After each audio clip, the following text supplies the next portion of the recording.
Ladies and gentlemen, hello, hello, hello. My name is Glitzy Von Jagger. How are you all? Subscribe, like, comment. Well, well, well. Who have I got on my couch today? It's me. It's you. So, from Jesus Christ Superstar to the West End's most electrifying leading roles, Ben Forster is nothing short of theatrical royalty mama, a powerhouse vocalist, an actor with heart, and a performer who commands the stage with effortless charisma. He has become one of the most iconic musical theatre stars of our time. But beyond the standing ovations and the legendary roles, who is the man behind the spotlight? Today's episode of Queer They're Everywhere is very extra special because Ben and I, we go way back. We trained together at Italia Conti, and long before Glitzy Von Jagger was a twinkle in my glittery eye, Ben was already shaping my drag destiny. Yes. This is true. For his 18th birthday, he put me in full Baby Spice drag, which, does that make you my drag mother?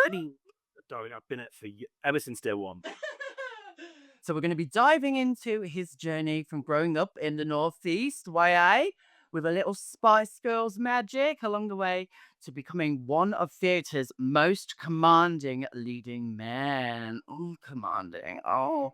And let's not forget, he didn't just meet the Spice Girls, he performed with Mel C in Jesus Christ Superstar. So expect backstage tea, diva-worthy moments, and a whole lot of nostalgia with the king of theatre himself, Ben Forster. Yay! Thank you for having me. So we trained at Conti's together. Yeah. What were your favourite moments? Do you know what? For me, it was like finding.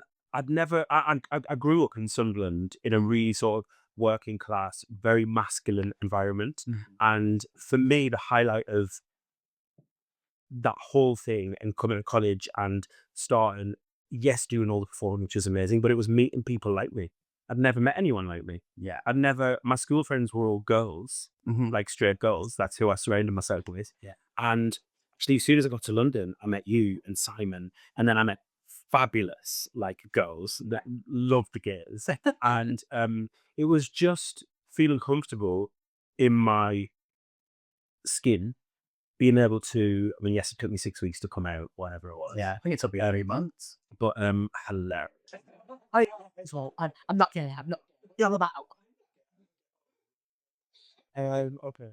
But yeah, and it was just, I mean, also look back at that time and I'm like, if we're so lucky to do something we love, and actually that we were born with a passion, because if we had gone to a college in London and met with the same people, we wouldn't have come out the other end. We would have, like, I wouldn't have finished a college course. I wouldn't have learned anything because we were like, we had fun.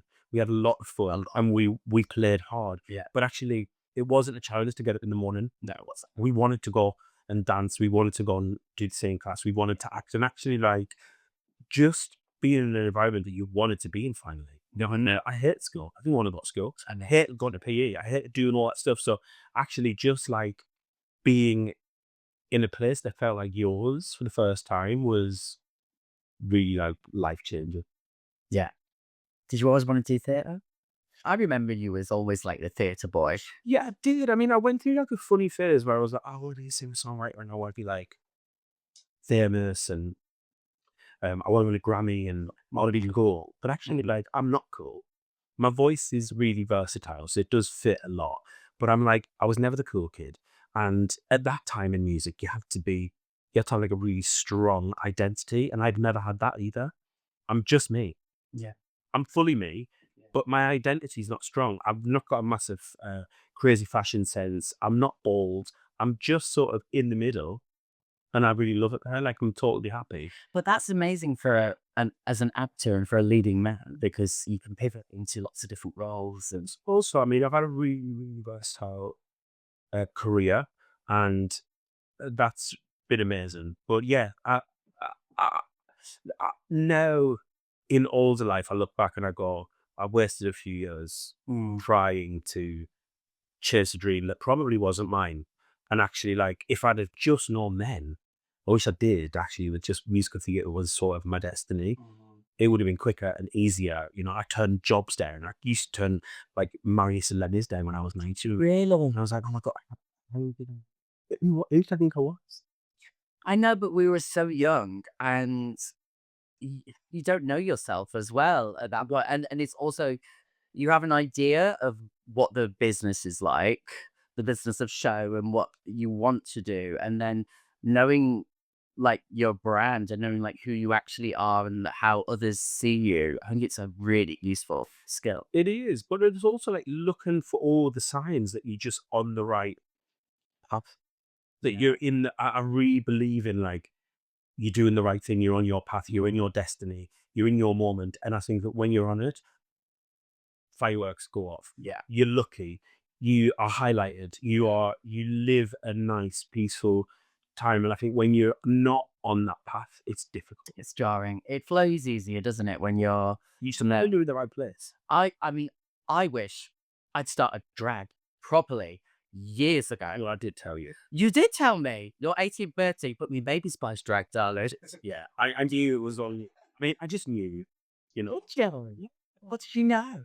Well, the thing is, you were just so, you were the opposite of me. You were so bold and you were so brilliant and you were so larger than life and your personality was so, um, up there or down there. It was, and like I said, I just sailed through in the middle. I'm the middle person, and I've never been the big one, the big personality, Mhm. and I'm never the not personality. I'm just, but you're such a bold character. Um, and you were such a good dancer, you're such a good performer. So it just, I could have told you to do that. And you were all 17. Well, I mean, I wish you had done it. I mean, it was different though back then. Like, there was a lot more shame around it. I mean, you couldn't get shag as a like an effeminate gay boy you're seeing, let alone as a crossdresser. So that put me off as well. But I had a lot of shame around all my femininity and stuff. It was like, growing up and all that thing. Do you know what I remember though? I was pushing, going around Tesco in Surrey Keys in Baby Spice drag, pushing the shopping trolleys. I mean, look, we live. We live. We did, Lou.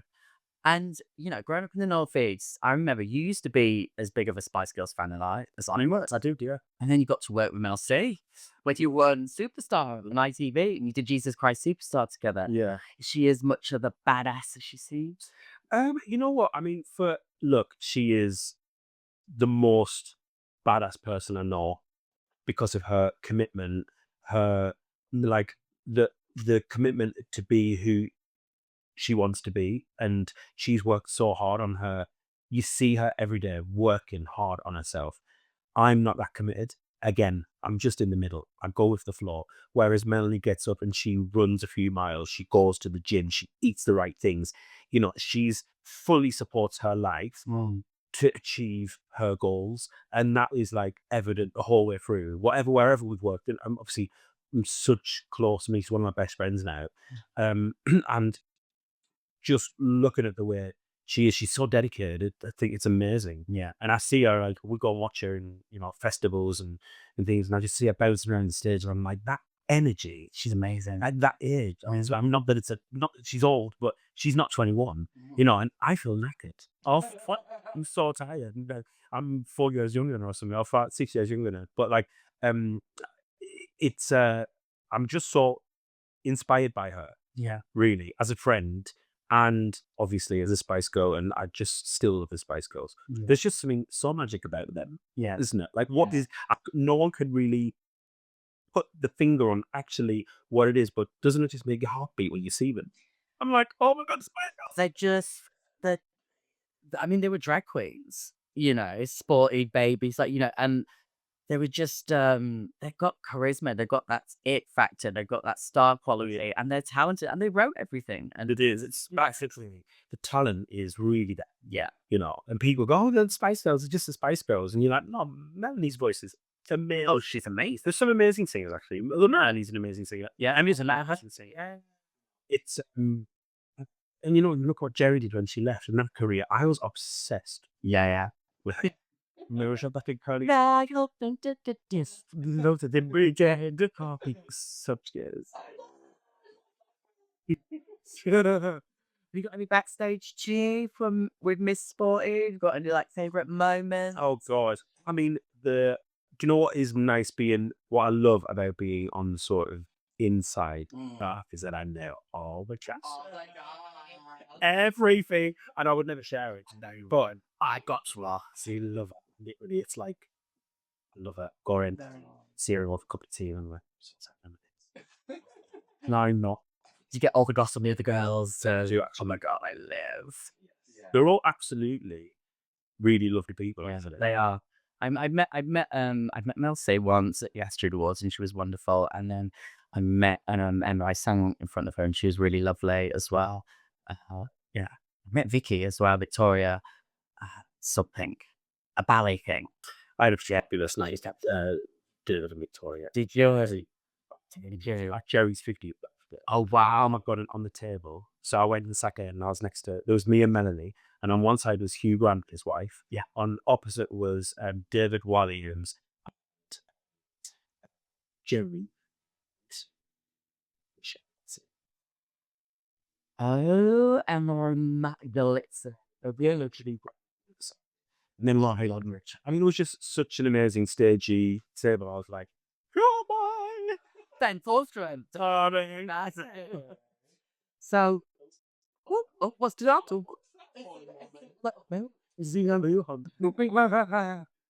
So let's talk about your career. Yeah. So how did everything change after you won Superstar? What was that like? I mean, I've worked and done loads of stuff in gigged, and I'd worked in loads of West End musicals. I think I was probably 12 years in when I did the TV show. Yeah. But you've got to give it what it is, the power of TV and the power of a big competition like that. Finally, it was just like, obviously we're just thousands of performers in London. Yeah. But finally, for a hot second, I had this spotlight shone on my face. Yeah. And everyone could see me, and they could see what I could do, and they could register my talent, and that felt very self-affirming and nice. Although it was, with that comes this huge responsibility to sort of live up to other people that have played them roles. I've played really iconic roles, but then you always feel like, oh God, everyone's going to compare me to the most famous ones. Everyone's going to compare me to the original. Everyone's going to compare me to Will Ferrell in Elf. Everyone's going to compare me to Steve Balsamo as Jesus or Ted Neely, or everyone's going to compare me to Michael Crawford and Ramin in Phantom. I mean, you do. I mean, I've got to say, like, we are all just precious performers, but along with that sort of, yes, I won this competition and I've toured the world in arenas and I've done amazing shows and I've had my own show in London and all that stuff. You got, that's wicked, but I still got, don't know. Yeah. It just will never.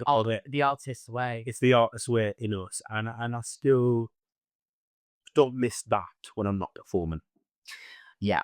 I don't miss that really. Yeah.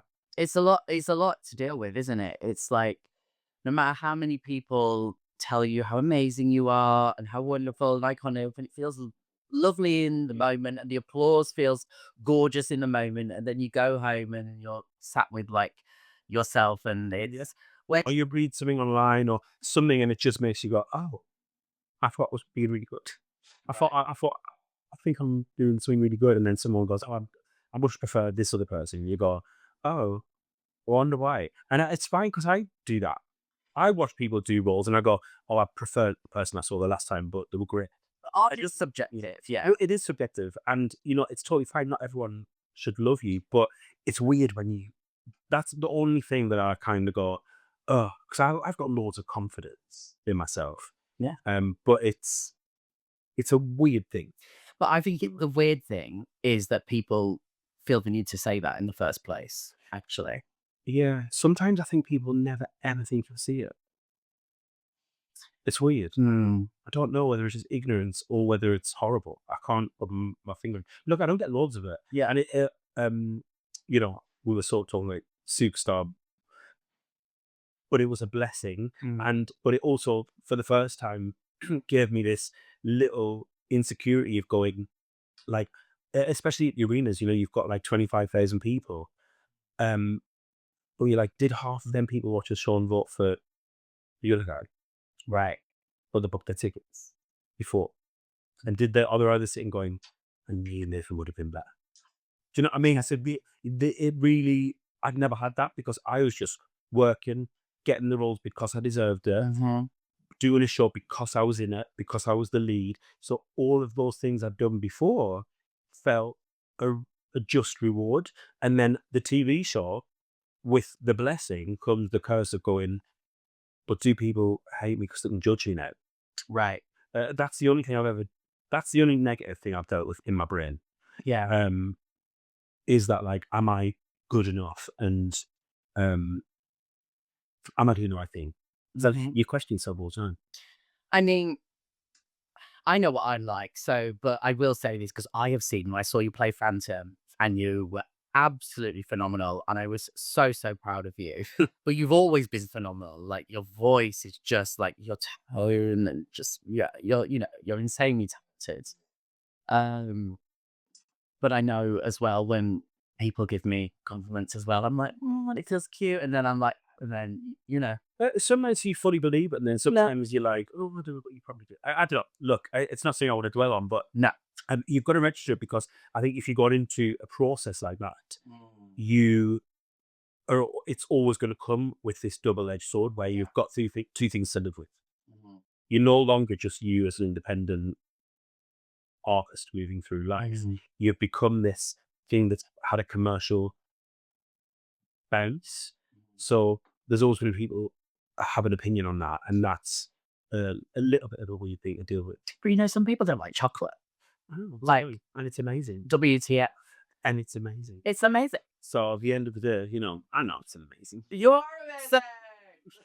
Um, okay, what else do I want to know? Hmm. Hmm, hmm, hmm, We've got lots of gorgeous questions here. Hold on. Da, da, da, da. So a bit I'm gonna cut.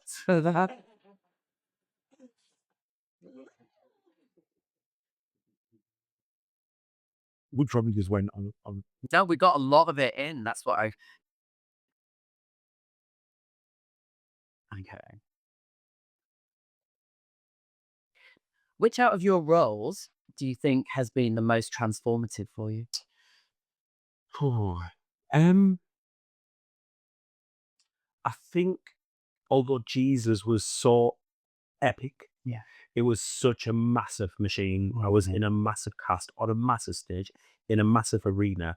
And it felt like I wasn't in the center of it. There was so much going on. Okay. Whereas actually, when I went into the theatre to do Phantom, Yeah. that is such an iconic, like sort of King of the West End musical theatre role. And to be in the original theatre that it was created in and have the dressing room and be looking in the old mirror that Michael Crawford Yeah. was, there was like a proper moment for me where I like got all my outfit on for the first dress rehearsal, all my costume and all the makeup and the mask and stuff. And my dresser walked out, and I was just in the dressing room by myself. And I looked, there was like a huge mirror in the dressing room, and I just thought, oh, that's Michael Crawford.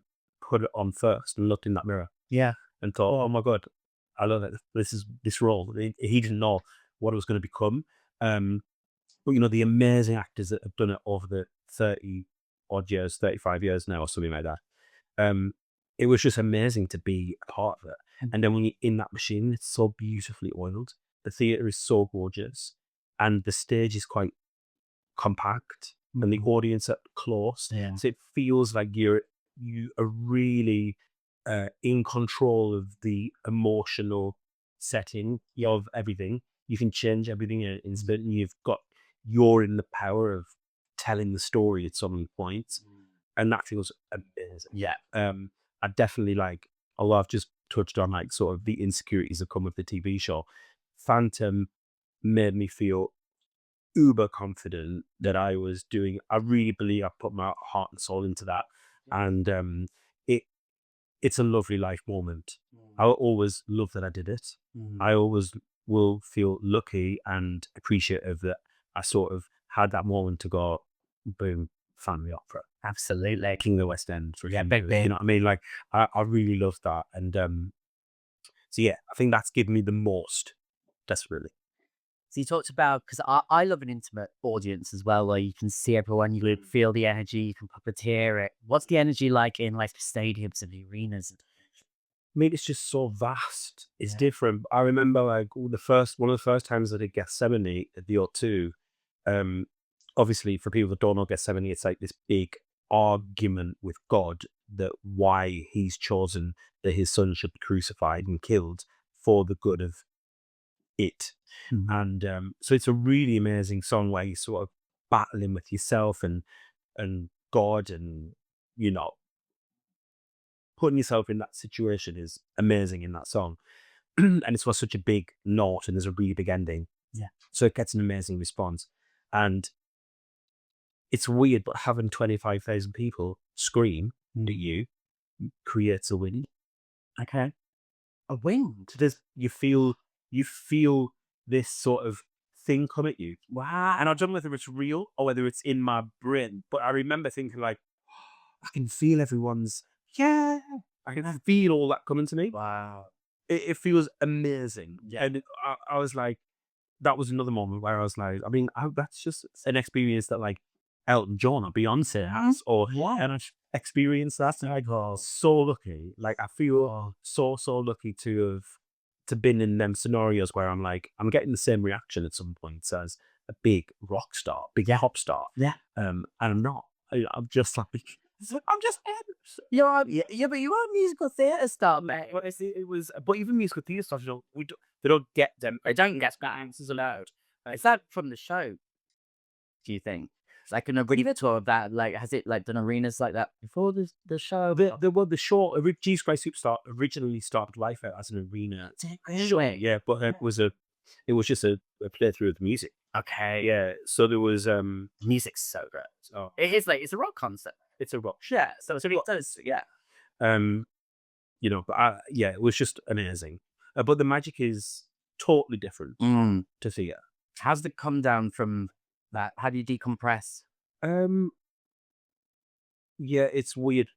I mean, the come down from everything is weird. It's one of the things like the beginning of a job, you can be up until 4 or 5 in the morning. Yeah. First few nights of the show where you're living on the energy and you're thinking about everything. There's just so many things to think about. After doing a show for like 2 months or 3 months, honestly, you get into the robot body and actually like our job as a musical theatre performer sometimes is to always, every second you're creating a picture, a different picture. It's moving, like you're moving, but you've got to make sure that where you're moving, if you just took a photograph, that'll be the most perfect painting. That's what I think in my mind. So I'm always fully aware that I'm creating a picture. But yeah, it's oh, so I forgot the question. Look at the camera. You know, like, no, it was very artistic. I was like, taking a picture down. That is the way I think about it. I forgot what I was. I was saying, how do you decompress? Oh, decomposition.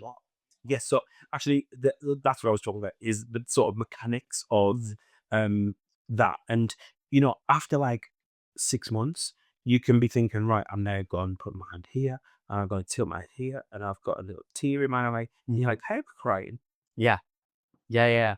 But, and you know, you're fully in it, but you're not. Like sometimes I'm like going, like the final moments in Phantom, we're going, my Christine, and the tears dropping down my eye, and I'm thinking, oh, I bet Tesco's.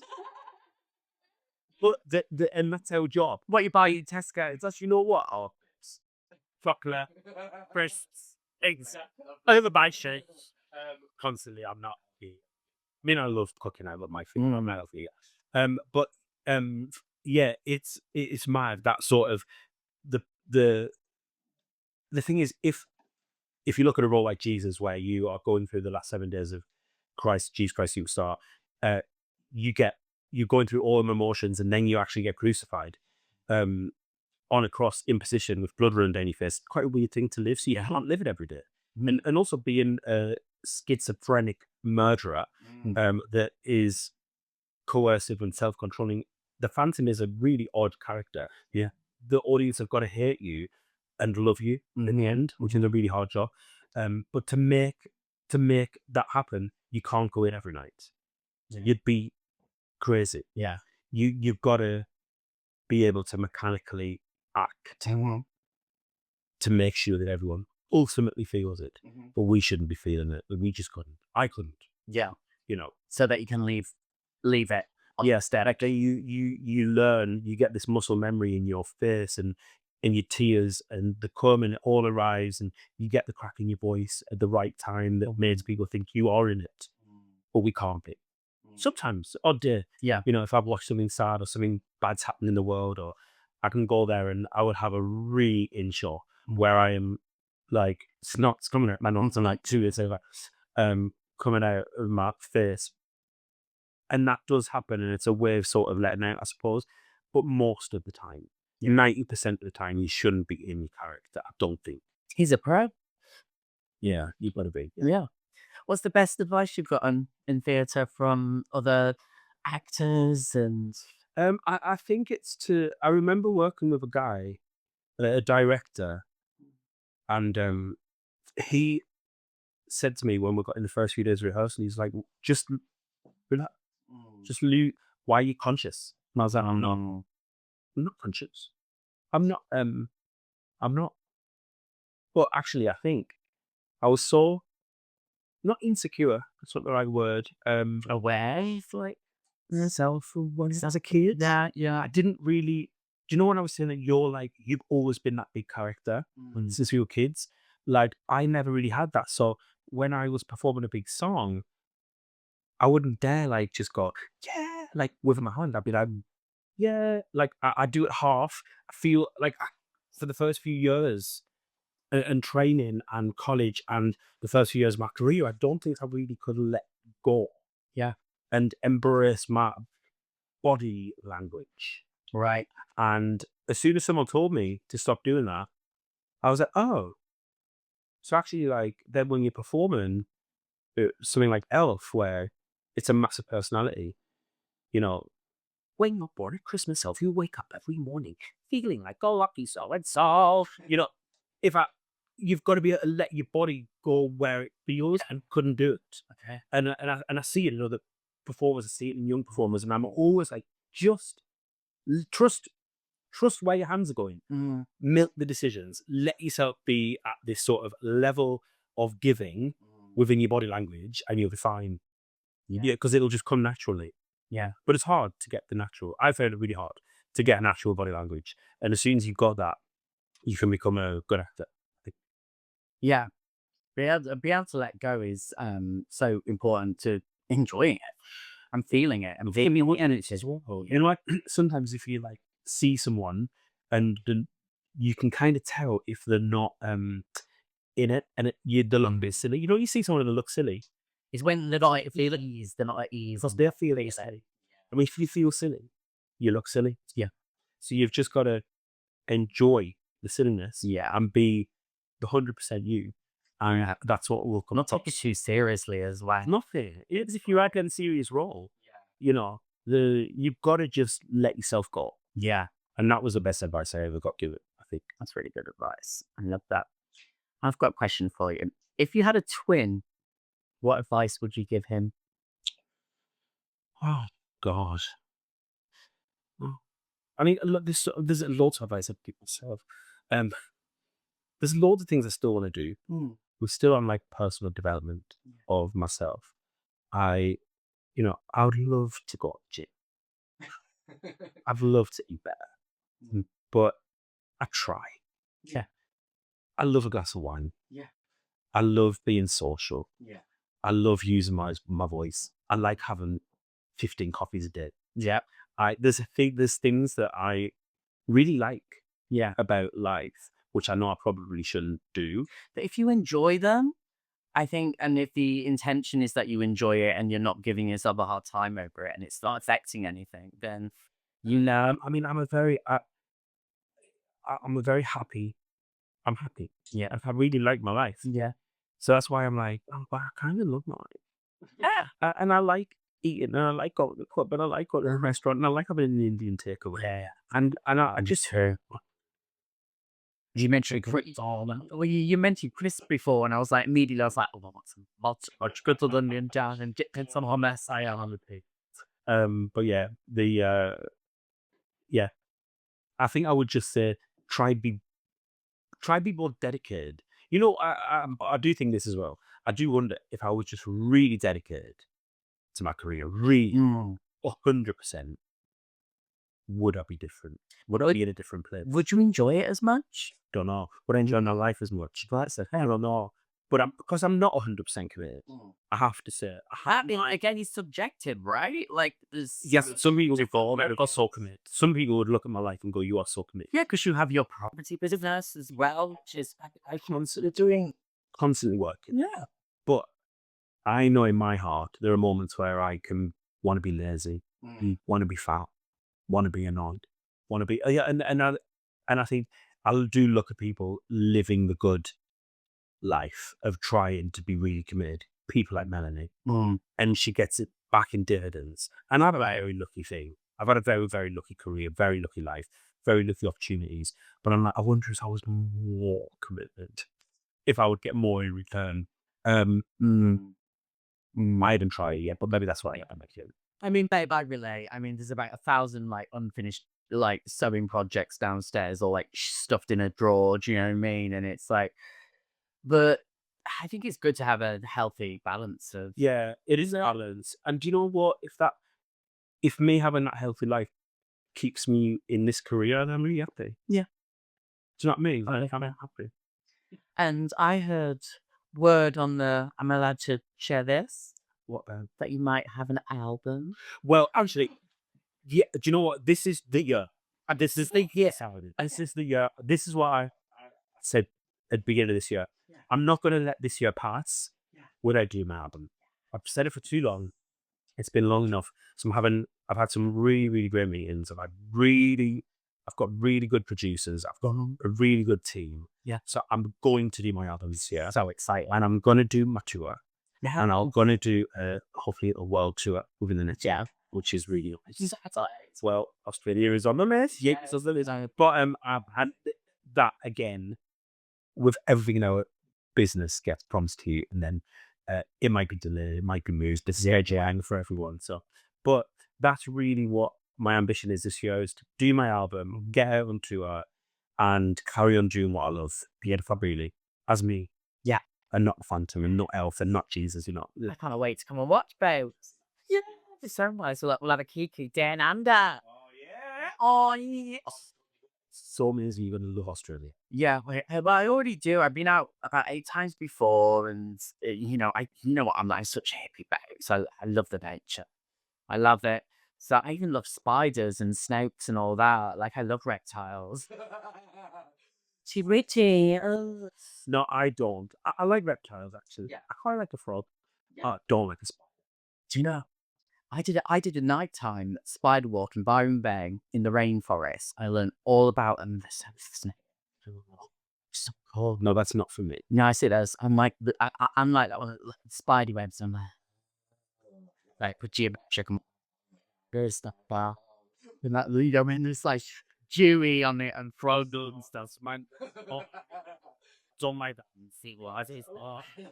But I've related to you because I love nature. Yeah. I think that's us as well, maybe just humans, but creatives. But I really am in my happy place when I am up north Yeah. in the countryside, Yeah. on a fell side, looking at views, getting fresh air, watching deers and birds, and I just love the inner side. It's so grounding. I think it is a way of connecting to spirituality and something higher than us. So I think that's what I love about it. Even just looking at my plants, watering my plants, it's like that for me. It is, It's a miracle. yeah, it's a miracle. The connection to source. It's all just miracles, isn't it? It's like all these like what is this earth? Yeah, I don't like it blows my mind. me too. It's magical. What is it? Like how are we on it? And how was it how did it come? And what why? How I've like swam with a great white shark or a dolphin. Yeah. And then, you go on safari and then you go to New York or you're in a big metropolis and you're like, what have we like how have we done this? Who are we? I know. It blows my Oh, me too. It's like creation is just so fabulous. It's so cool. Like rainbows. If I see a rainbow, babes, I lose my gay mind. Honestly, I'm just like, oh, it's just like it's just oh, yeah. There's a lot. I'm actually totally just living in magic. It's all magic. Like Yeah. oh god. I just think it's mind blowing. What has been your most unforgettable moment on stage, whether it's a triumph or total disaster? Oh God, there's been so many. Um, there's nothing is better than getting like a standing ovation. Yeah. After a song, Yeah. singing again. I know we'll go back to the arenas and back to Gethsemane, but the first time I did that and just 20,000 people just stood up. Yeah. And I just stood there. Yeah. I cried in my eyes there. And it was, I mean, it was I used to get long applause, like a few minutes. And it's just, you just go, again, it's like, how, Yeah. how is this me? It's a real out of body experience. You're like, Yeah. how have I created this little dream of like coming to college, Yeah. working the work, doing the things, doing the gigs, doing the shows, and then somehow landed on this opportunity that just puts you in 12 spotlights at the front of the O2 Arena to sing one of the biggest songs written for a man ever. Yeah. Singing it, and then 20,000 people or 35,000 people in Sydney or whatever just standing up, and you're like, yeah, it's absolute magic. You do feel that in the moment. There are a lot of things you don't feel in the moment. Yeah. And it's with retrospect, you go, oh, that was amazing, actually. Yeah. But there are moments like those where you go, oh, yeah, Yeah. that's really good. One of them moments, actually, I did the Royal Variety with Melanie Yeah. last year, and we sang a song. And it was, again, I was stood on stage at the end of the Royal Variety show, and there was like Cher, who is icon. Cher was in the middle, and then just all of these amazing people. And I was like, oh, yeah, Yeah. this is cool. This is fun. This is a moment. It's still a moment. Yeah, really nice things happen still. But then, you're going on stage and there's a bit of like dry ice and you slip. Yeah. And you just on your, I've said that on every stage. When I was saying you like become a machine sometimes. Yeah. And after 2 years doing a show, you sang that song so many times and you are literally in autopilot. Mm-hmm. And if you register that, you lose your mind. Really? Yeah, I do. Right. So if I'm just singing, and sometimes I'm singing, sometimes in musical theatre, things are really quick. There's really lots of words in a time, and you can be like, how can I say all that? So you do it, you learn it, and then you can literally go, oh, Big Brother's on turn. Mm-hmm. Mm-hmm. And then you go, I do this. Isn't it funny? I can think about Big Brother, why I'm singing. Well, so he was like, yeah, well, And then you go, and I can just remember the word. And you forget the word, then you forget the word. it's when you second guess yourself. 100%. Yeah. 100%. Yeah. When you slip out, I mean, I know how I deal with it because if anything goes wrong, but because it's drag or whatever, I can lean into it and laugh at myself and see, look at silly me. But how do you like? No, I mean, it's worse if people then laugh, Right. or if your cast laugh, because then I just laugh. Yeah. Oh my God. You like try your best to act like you're not laughing, but you are. Yeah, I've had like all sorts of things. All sorts of stage. Oh God, bibs. I've had things rip, shoe soles come off. I Yeah. lost a shoe once. Did you? Yeah. I used to shoot Spirit of the Dance. I was in China. I did a kick in the audience. Irish shoes, they've got like those big blocks on them. It shot into the audience, and I was like, oh my God, this is going to be a lawsuit. Someone's going to take their eye out. This woman caught it, one hand like this. She just went, like this. And so I went and like sat on the front stage. She came in. I was thanking. And everyone clapped for it. It was so cute. Broke a heel, broke a heel. I had to like totter on one. I just sang into it. Oh, Yeah. I think they're like I quite like a little I think the audience like a little. oh, they love it. They feel part of it. And the stage, when the set, because lots in musical theatre, like lots of automated set, there is some things turn around, come on, things go off, and it's hilarious when it does. Well, because it's a moment that like we've shared that no one else will see it again. So it becomes special. I actually love the applause. That's something. It's fabulous. Do you know what? I have always thought I'd love to have like a 7 bar for applause. Just like lie there in a stadium for like, I don't know, for like 2 hours and just be like, let's see, you're enough. That's when you Yeah, that's what you're in for. And what about if you were to create your dream musical? No, Oh, a high note.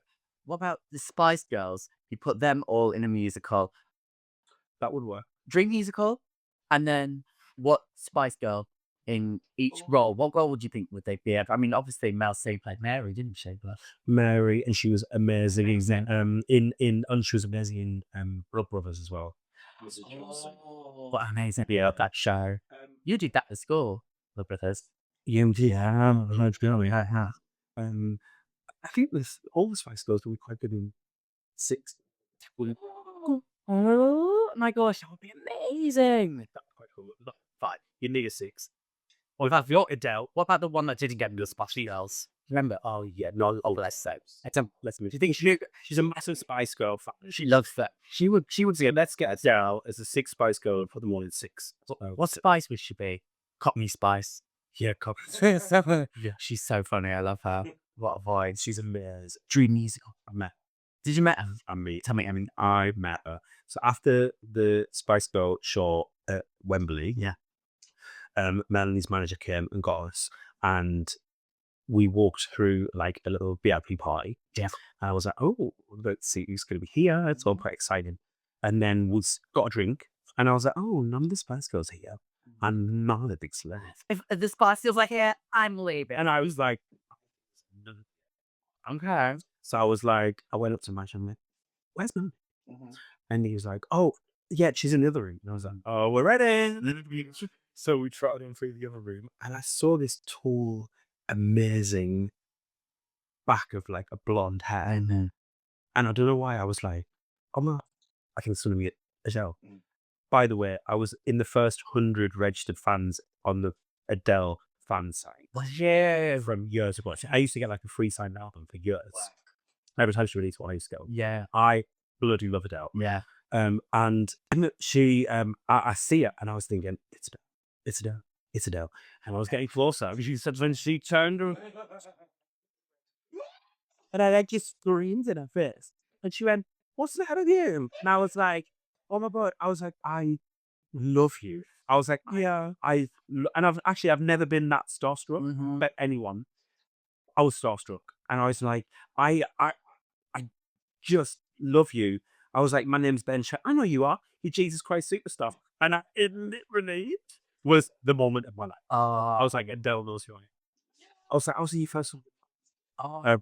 Yeah, so that was a really fun one. So yeah, she could be the sixth Spice. Six Spice Girls fits. So my musical, don't know, actually, it's really hard. I think what I quite like is like a musical about me sitting at dinner with Cher, Bette Midler, Liza Minnelli, Joan Rivers, Adele, and we just like talk and sing songs. I mean, that would sell. Yeah, it would sell. That would do sell very well. Yeah, all them queens. You could get drag queens. Actually, You get like really good ones, like Miss Joan Rivers.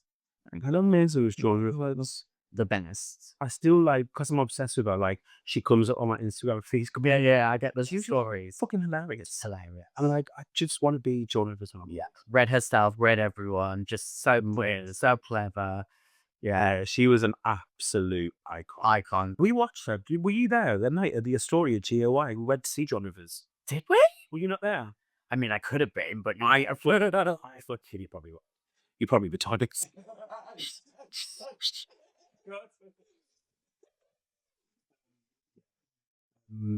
Yeah, we watched her. I remember seeing her. Like, she was just around, especially to the gays. Yeah, inside it was a gay nightclub sex. She was filth. Yeah, she was amazing. Maybe. I think we've reached the end. Because I know you're a very busy man, darling. I could keep you here all day, keep here. We should just have a nice little catch it anyway, shouldn't we? Yeah, well, we're going to party in Australia. We 100% will. Yeah. I'm getting there on tour this year. Good, yeah. You heard it here. If you got anything you want to promote, you want to plug, you want to tell people? But you know what? Like a gig I do, but like the way I now love my career is by doing concerts. So yeah, there's always concerts on my feed. I'm always somewhere around the world performing something. to people. So just come and see me. Ladies and gentlemen, I give you Ben Forster. Are you darlings? Mwah, and then comment up. It's you. Lots of love. Like, comment, subscribe, and we'll see you again soon. Be kind to yourself and each other. Mwah. We'll